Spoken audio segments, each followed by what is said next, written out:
Hello everyone, Angelino over here, and today we are going to make an update to the guide that I was doing. Remember, we are playing Lightning Lethal Mirage with Black Blade of Chaos. Now on the footage that you can see, the footage, sorry, I'm doing Uberroth. I haven't killed it yet. The farthest I've gone is the last phase only twice. I'm not a very good player, so it's likely that if you have my gear, you can do it. Now, 4 things about gear and everything. I'm going to explain also the abilities and things. I have changed some things, especially for Uberroth, but I'm not 100% sure on how to go around it. You can go more tanky, or you can go more damage, or you can have a mix of those. Ideally, you have a mix, but you will also need to have some cleans of the debuffs that you will be getting, because remember, each stack of the Uberroth fight has 10% less damage done, more or less, a little bit less effective on players. So let's say that it's 6. It still makes your damage go super bad on the last phase, where there will be a lot of puddles if you haven't played the fight very well, and also gazillion number of rays. Now, I will do a video itself when I actually kill it, but let's go into the guide itself with the gear I think you can kill it with. I'm going to have the one that I posted is the one that I will have for me, but I can also say what you can have instead of what I have, because of course, as you might expect, Shattered World is not a thing that you get in KOF until you actually killed the boss itself. So let's go into it. Here it is. Here is my character. I'm in the bazaar thingy, but let's go into like a normal monolith, because I also want to show you some clear at the end. Here's what I talk about. If you haven't seen the build played at all, it is not hard to play. You do basically some combos. There is a short combo and there is longer one. Longer one not because it uses more abilities, but because it takes more time. Now, one of the things that you need to know first is our main source of damage is going to be Lethal Mirage. It is an attack that has some cooldown, unless you play without a cooldown reduction. You can get this down very low, or you can also have, like me, the unique called Black Blade of Chaos. This makes it so every time you hit on a melee hit, it works with the blades that are on the ground for Umbral Blades. You get the cooldown reduced. Of course, the slams that you want is critical multiplier and melee lightning damage. The lightning penetration is a good third slam, but you can also put armor shred there and do something else on your necklace. Now, as for all the other gear, this is like tip top gear, but you also want to have something like the seed and ucenuis instead of the shattered worlds, if you really want that. I'm going to show that after I finish cleaning the monolith. Now, as for Mutu idol setups, you can see here that I have a lot of idols, but I'm going to explain that a little bit later. First, let's go into the abilities. Lethal Mirage, as I talked before, gets empowered by shadows by different nodes. But first of all, you get the 2 mirages, then the 2 other mirages, then you will get this one. Shadow Eater is very important. This makes it for each shadow that you consume, you get 1 extra hit. We have 6 shadows that we are going to consume, so we get 6 hits more. In this case, we are going to hit 12 times baseline, and then 2 more, 14, and then 2 more, 16. Then you get more damage per shadow consumed, so we are going to get 240% more damage. More damage here, more damage there, some penetration over here. This node is the one that makes it so you get all your base to lightning. This is important because the Black Blade of Chaos gives lightning penetration, and this node gives you more hit damage. This node makes it so you want to get some bleed somewhere. That's why I'm running the net.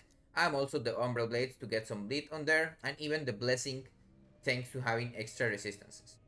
Now for Umbral Blades, these Umbral Blades, you don't really use them. On clearing you can use them, no issue, because you can use here. And these blades on the ground are from the talent that is called Cacophony of Steel. This talent has some synergy with Umbral Remnant, and sword thrower. This is because you have to do it. Remember, lethal darkness does not work because we are not using daggers. And what this does is when you leave a shadow, you can see a shadow over here, and you consume it or it lasts some time, then it will leave a blade on the ground. Of course, you can get more duration and more area, and also make it so they actually seek enemies.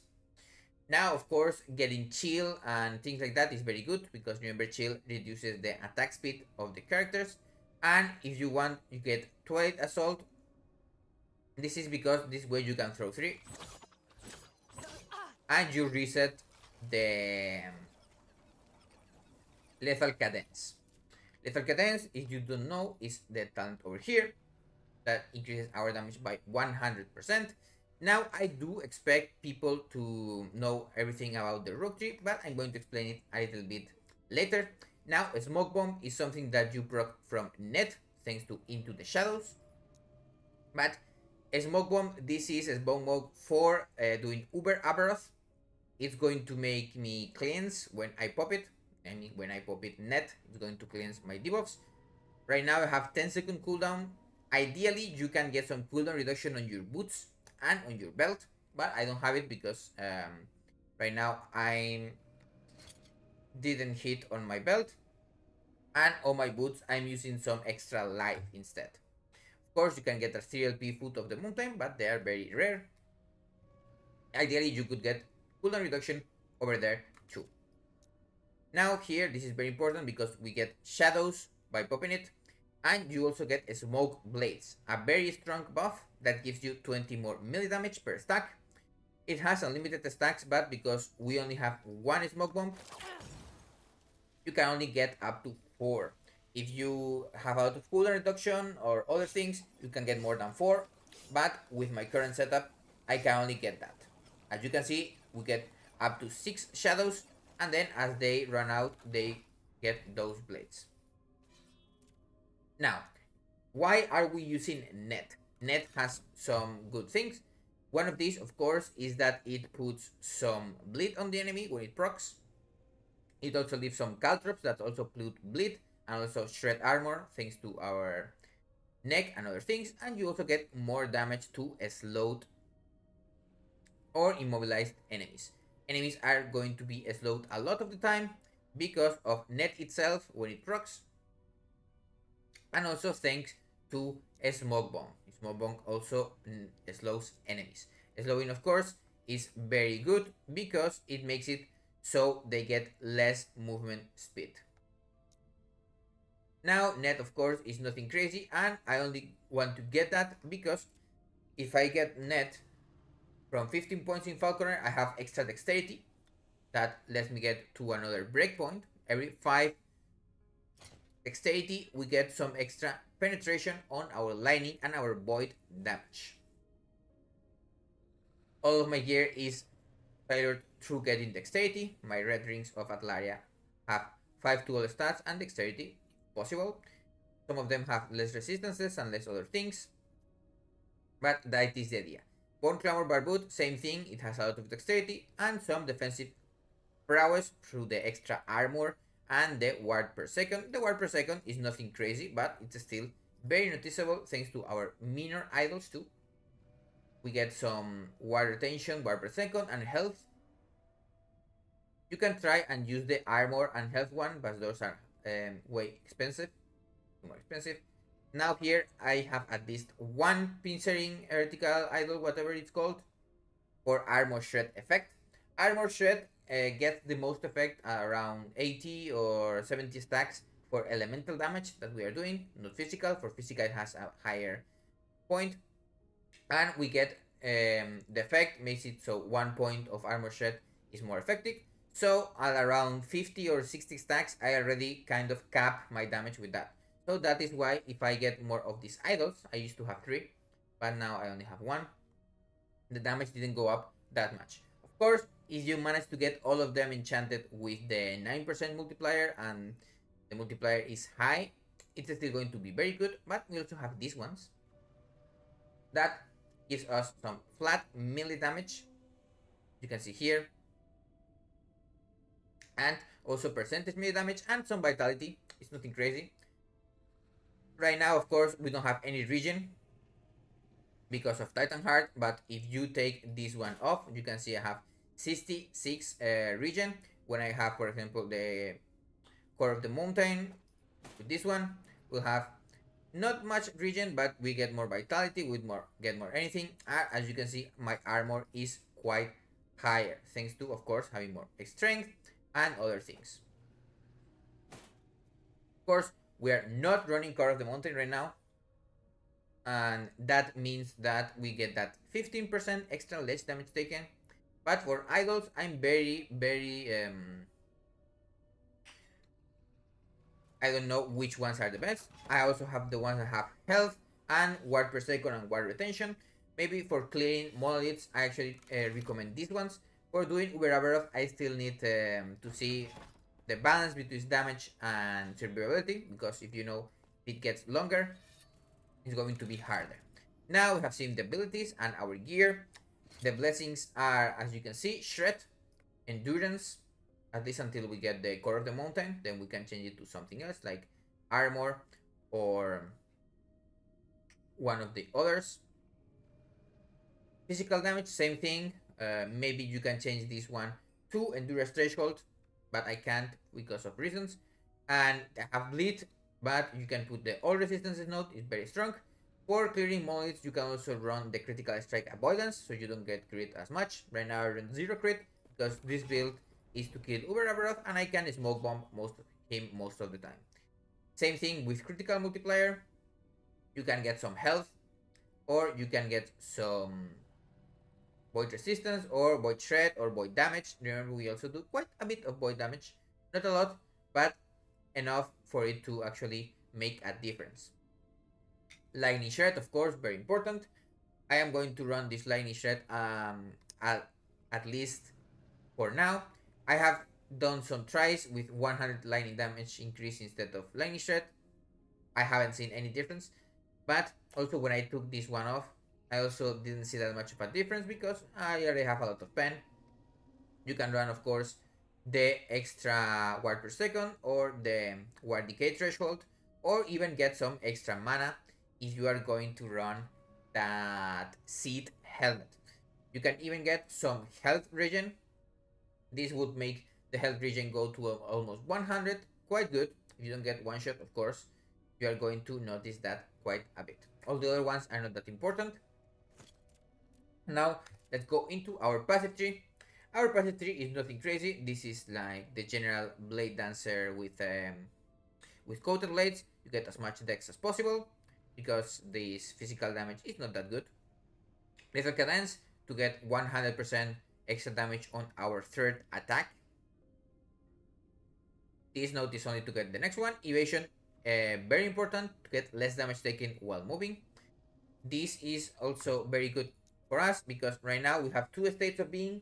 We are moving and we are taking 20% less damage and have our glancing blow chances capped.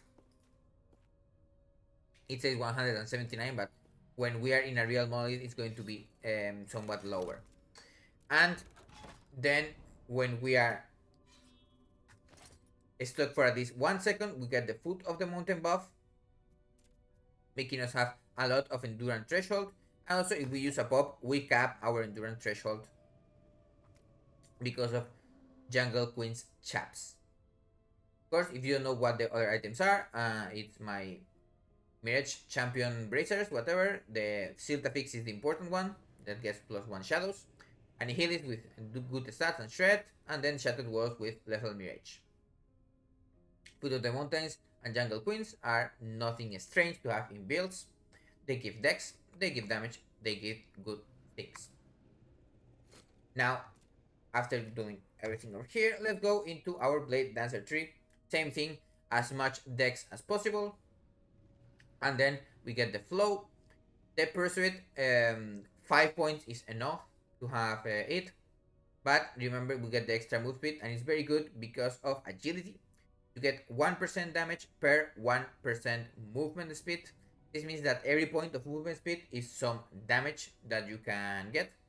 That's why getting some move speed on boots is also not huge, not bad. But we have a lot of baseline. Of course, things like haste will also increase your damage, and the momentaneous burst from shift, that extra 50%, is also going to increase your damage. From the Bladedancer tree, we only get 1 point in rhythm because attack speed does nothing. We are going to go for the 4 stack flow instead of the 5 stack one because we already get 100% crit from our shift, and then tempo just increases damage and multiplier when generating or consuming. We are running apostasy to not get one shot as much as possible. If you are doing regular monoliths, you can take this one off, and the dodge is going to help you when there are a lot of mobs. But for now, capping that glancing blow is going to be very important for us to survive. Of course, Shroud of Dusk is whatever because we are capped on glancing, so that dodge and that extra glancing blow is nothing crazy. Same thing with here, we get nothing from this one. This point is not bad if you are doing Shadow Daggers, but for us it's not important. Same thing with these ones. Then Asugon's Pact is the only real point that we want from here. We get more damage where we are full on health. That was why I was getting some ward and things like that, because that helps you stay at full health. Same thing with Perfection. When you hit and you don't get hit, you get that extra damage. I'm running only 8 stacks of Perfection because it's not actually that likely that I get to 8. Even getting to 6 is not super weird. Argent Veil, very good to get in a Silver Shroud. We get a Silver Shroud also from our Smoke Bomb. And this makes it so you dodge 100% of the time, even if you have Apostasy or Glancing Blows.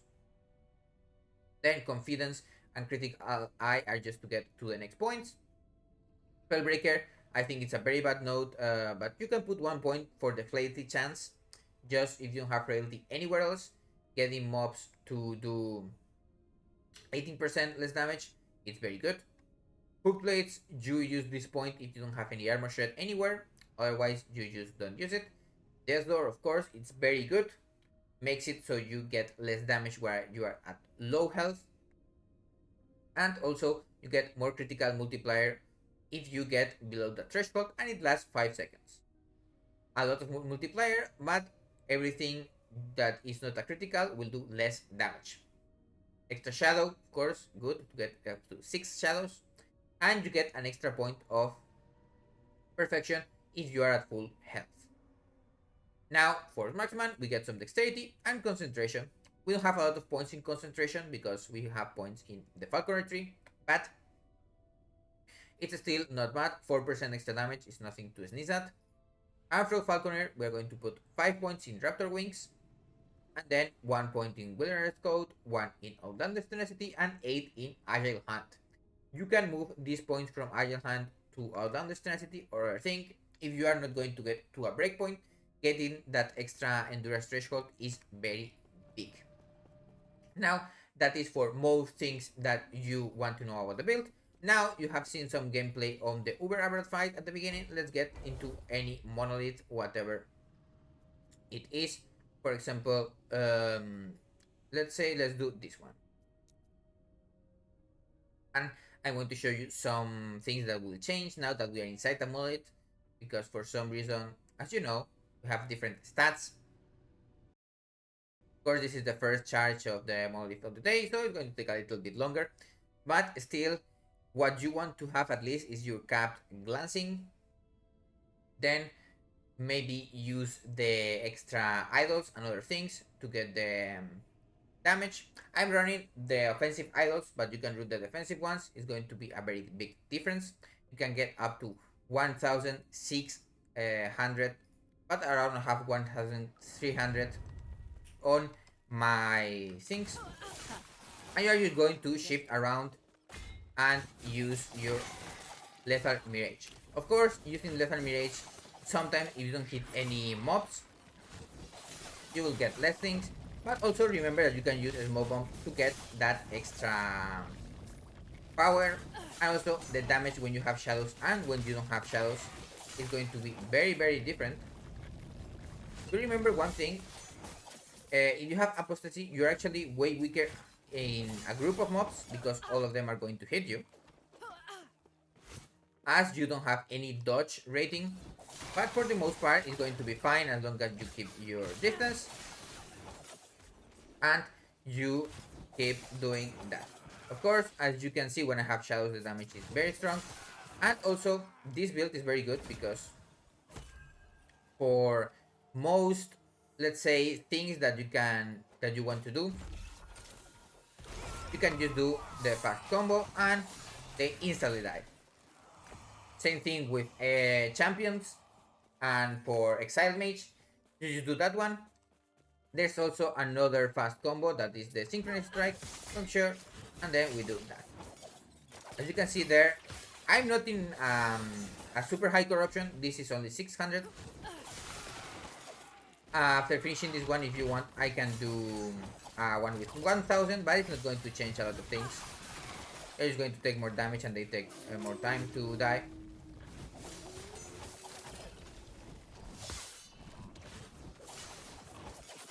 One thing that is also sometimes annoying is that Lethal Mirage has a number of hits. What does it mean? It means that if there are a lot of mobs, they're actually going to take longer to die because they get only hit once or twice. So you could have some problems if you hide a lot of mobs into one place and then don't have enough hits to kill them. And then of course you can get overrun. You will die sometimes still because at least for me, I'm not crit capped, so you can get a crit by a champion or something and then get one tap or for things that explode on the ground. But do remember that right now I have, as you can see, 120 glancing blow, nothing bad. Some armor is never bad. And now let's do one, for example, that is 1100. I'm not doing higher because I'm farming, but if you want to do higher, you can go to one of the places that you have more. Then it's been a while since I've done a higher corruption monolith, but this is, let's say, 1000. You can go 2000 and things like that as long as you don't get hit. I do recommend that if you are doing this level, you go for the ward idols. They give a lot more life and things like that you can use. And as you can see, I'm actually kiting more. I don't really want to get hit by more than one mob at a time or two. And even using my smoke bomb, mostly because of the Argent Veil, it helps me get some defensive on them. And now here there is also another Nemesis. Nemesis are actually never going to survive the fast combo, at least from what I've seen. Even when I got to 1500, 2000, they always died.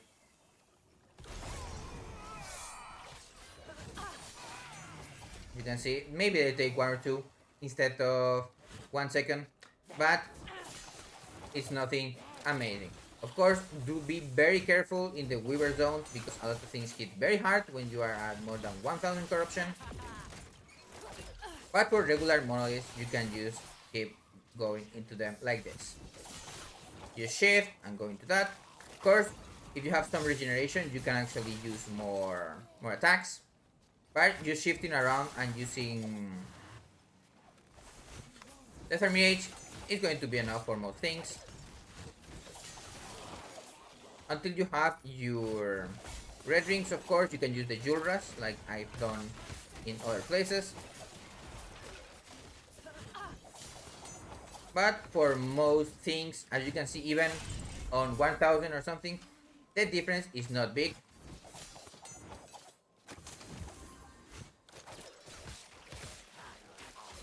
And also the net is quite useful for most things. Now, as for how much tankier you are with the other idols, you go from 2900 and something to around 3200, and you also get more water retention and other things. I have around 3,200 life with 1,300 of the ward. Of course, when you get the core of the mountain, you're going to have a little bit more ward. Around 1,400 or something like that will be possible because of the extra intelligence. But that is everything. I hope you enjoyed it. This is the version that I hope to kill Uberroth with, but of course, I can still get better gear. Have a nice day, and I will see you on the next video.